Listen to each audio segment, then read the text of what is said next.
Today we are discussing about Enforcement Directorate Government of India versus Kapil Wadhawan and other. In this case, it was held that in a major ruling of Supreme Court observed that the day of remand is to be included for considering for a claim for default bail, and observation was made while answering the reference in Yes Bank case. So in this case, an accused became entitled to default bail if the charge sheet is not filed by 61st or 91st day of remand. Holding so, the bench dismissed the appeal filed by Enforcement Directorate challenging the default bail granted to former DHFL promoter Kapil Wadhawan and Dheeraj Wadhawan in a Yes Bank case. So the appeal was filed against the Bombay High Court judgment, wherein it was observed that the day of remand has to be included for purpose of computing the period of 90 days or 60 days as contemplated in section 167 clause 2 clause A of CRPC. So we know that the main object of section 167 of CRPC is to protect the accused and ensure the arrested person is brought before the magistrate with the least possible delay. So this is to decide whether the detention beyond 24 hours is required or not. So the magistrate may either release him on bail or remand him. Judicial magistrate too, when the accused is forwarded whether he has got jurisdiction to try the case or not, may authorize the detention of accused in police custody for a term not exceeding 15 days on the whole. So the order of detention beyond the period of 15 days by magistrate having jurisdiction or not will be illegal. So in CBI versus Anubham Kulkarni 1992, the Supreme Court has held that the police remand should not be restored after 15 days of arrest. Section 167 clause 2 of CRPC. It states that if the detention for a period beyond 15 days is considered necessary by the magistrate, he may authorize judicial custody only for a total period not exceeding 90 days, where the offence regarding which investigation is being done is punishable with death or imprisonment for life or imprisonment for a term not less than 10 years. For a total period not exceeding 60 days, where the offence is any other offence on an expiry of 90 days or 60 days, as the case may be, if the investigation is not completed, the accused shall be released on bail if he has prepared to do so or does the furnish bail. It is to be noted that the period of 90 or 60 days, as the case may be, is to be computed from date of magistrate authorizes the detention of accused person. In the present case, the accused were remanded on 14th May 2020. The charge sheet was filed on 13th July 2020. The accused argued that the 60 days expired on 12th July 2020 if it is computed him the day of remand. So the trial court denied the default bail to the accused by holding the 60 days will have to be computed by excluding the date of first remand. However, the Bombay High Court, under the impunged judgment not excluding the first date of remand while computing the period of 60 days, was erroneous, and it was held at the filing of charge sheet by Enforcement Directorate on 13th July 2020. It began the 61st day it would be entitled the respondent to default bail.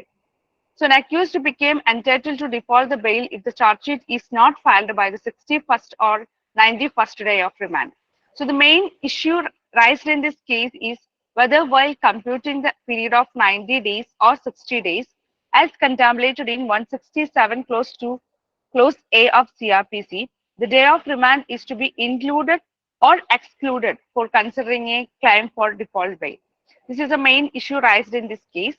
So in Ravi Prakash Singh versus State of Bihar and Ravindran versus Directorate of Revenue Intelligence.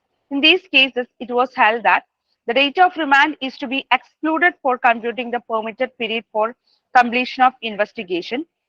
In Changandi, Satyanarayana versus State of AP and CBI versus Anubham Kulkarni. In this case, it was held that the date of remand must be included for computing the available period for investigation for determining the entitlement to default bail, and a judicial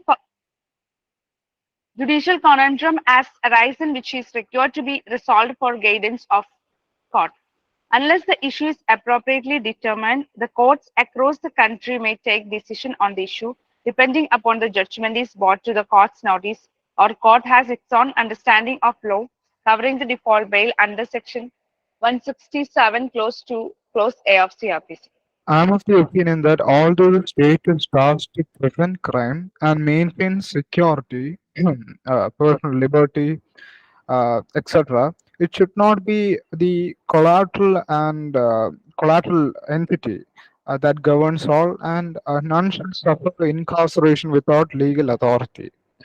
And the FC observation came while it was examining the legal question in this case whether the date of remand is to be included or excluded for considering a claim for default bail when the computation for the 60/90 day period concerning each of its provisions, whether it's a death sentence or a life sentence, or uh, a case where the imprisonment exceeds 10 years of imprisonment. And it was when that this computation came into picture as per the section 167 clause 2 of the CRPC, that the SC had to uh, come to this juxtaposition. So, according to the section 167 of the CRPC, an accused will be entitled to default bail if the investigating agency fails to file a charge sheet within 60 days from the date of remand for certain category of offences, as I mentioned before, for life sentence or death sentence.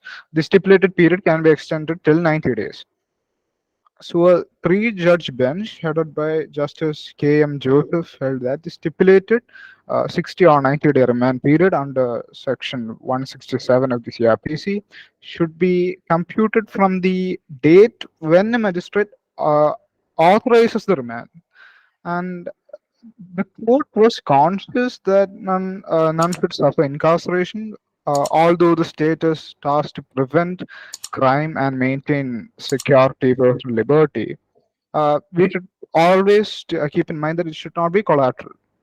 Since these were the wise words said by Justices Rishikesh Roy and B.V. Nagaratna, the Supreme Court said that if the state fails to file a charge sheet or supplementary request for remand within the 60 or 90-day period, it needs to strike a balance between the rights of the individual and the restriction on those rights and prevent prolonged incarceration without legal support. So that's important. The very instance the statutory remand period ends, the indefeasible right to default bail creeps upon the accused, and the same needs to be guarded in some sort of way. The liberty of the individual is surely relative and regulated. However, absolute liberty is something that cannot be conceived in a societal or a social setting. So the law therefore should allow authorities to detain accused people and facilitate investigation. However, it is the duty of this court to discourage prolonged incarceration. So, further, the right to default bail is not extinguished by the subsequent filing of the charge sheet, and the accused continues to have the right to default bail. So, that has been included in the said provisions. The legal question that arises has been mentioned beforehand, and it was in a certain case where the ED or the Enforcement Directorate, against the order of the Bombay High Court, granted default bail to former DHFL promoters Kapil Wadhawan and Dheeraj Wadhawan in money laundering case, where they were booked under the Money Laundering Act for a case where it was a property related case regarding the gaining of 36,510 crores, lakh crores. Uh, and I also have to bring forth the case of the uh, a Delhi High Court case where they granted bail to the Divan Housing Finance Corporation or DHFL promoters who were Kapil Wadhawan and his brother Dheeraj, but they were subsequently arrested by the CBI. And it was in connection with a multi-crore bank loan scam case, which I mentioned beforehand. And the ED has challenged the trial court's order granting statutory bail to Wadhawan brothers because of the incomplete charge sheet. The special court in this order has said that on merits, the two accused people might not have been entitled to any bail, keeping in view the immense gravity and the grave seriousness of this particular case. However, it has said that the court was compelled to release them from custody under statutory law by giving mandatory concession of default bail due to incomplete charge sheet. And the CBI counsel had argued before the High Court that the agency had given a statement in the trial court that the investigation of these two accused was complete. However, the special judge has not considerably dealt with the order. So, in this case, there is everything stacked against these accused. The evidence is there, even if the cognizance was taken on the charge sheet. The special judge almost sidetracked the main issue and goes on a different tangent. And Advocate Vijay Agarwal, appearing for Dheeraj Wadhawan, has said that his client was accused of conspiring and committing the offense with the help of the bank officials, but no bank official has been accused by the CBI. So that's one point to note. He had further said that there was no need to stay the bail order as there were several other cases pending against the two accused. Uh, so the trial court, in its order, said that the CBI cannot be blamed entirely for filing an incomplete charge sheet. Since also, I'm of the opinion that what the trial court said is true because it is not quite humanly possible that such a big investigation task could be completed within a period of just 90 days because the accused took several years to complete this, and it wouldn't be feasible to uh, allocate this 90-day period for the CBI to complete the investigation because it's just not humanly possible. So the special court has said that the legislation wants the charge sheet, and if it's not filed within a period of 60 or 90 days from the day of arrest of the accused person, as the case may be, and if it is filed but it is not complete as such, and then the accused gets indefeasible right to be released on bail without any discussion on the merits. Um, and the above facts and circumstances which I have mentioned beforehand should be viewed through the lens of Section 167, Clause 2. Because the Wadhawan brothers were arrested in this case on July 19th, though they were in custody already in some other cases pending in Lucknow and Mumbai since April 2020. And the charge sheet was filed in the trial court on October October 15, and cognizance on it was taken. So the Vadavans sought to be released on statutory bail on the grounds that an incomplete charge sheet was filed, like I mentioned before, and and has been filed against them, stacked the odds against them, an illegal and invalid way in the eyes of law. And in such circumstances, the judicial custody cannot it just cannot be extended.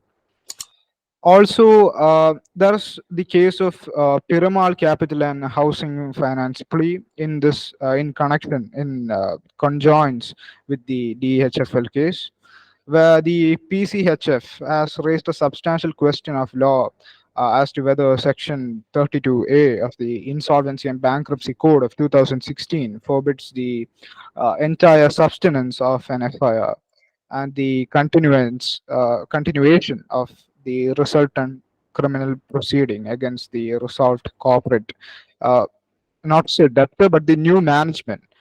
And after successful completion of the corporate insolvency resolution process, as per the CIRP, um, for offences allegedly committed by the previous management prior to the initiation of the insolvency proceedings. And so the PCHF has completed the acquisition of the bankrupt DHFL organization for the 34,250 crore, which is then which includes a cash component as well as a non-convertible debenture. Also, there are certain sections that we need to focus on intensively, such as section 436A, which provides for maximum period for which an under trial prisoner can be detained, and also under chapter 36, which provides for limitation for taking cognizance in certain offences. Section 468, which imposes a bar on taking cognizance of an offence specified in subsection 2 after the expiry of the period of limitation. Also, there's the section 469, which provides for commencement of period of limitation, and it is to be noted quite extensively that while setting out the date on which the period of limitation would have started, subsection 2 states that in computing the period of limitation, the day from which such period is to be computed shall be excluded entirely. And barring the said provisions contained in section 468 and section 436A, there is no limitation prescribed in completion of investigation, and the investigation may continue except for the default bail right, which like I said before, it creeps up to the accused on the expiry of the 60th or the 90th day as per the sentence, in terms for the first provision of subsection 2 of section 167. Thus, the legislative intent providing for the 60 or 90-day statutory period serves a double purpose, or perhaps in rightful verbatim, a twin purpose, since due to the interconnected nature. Firstly, the speedy trial of the accused, which would transform him into a convict, or his release or acquittal on the culmination of the trial, and secondly, or more importantly, to ensure the speedy justice provided to the victim and to the society in general, because they are the actual ones who are affected. So that concludes my analysis. Thank you.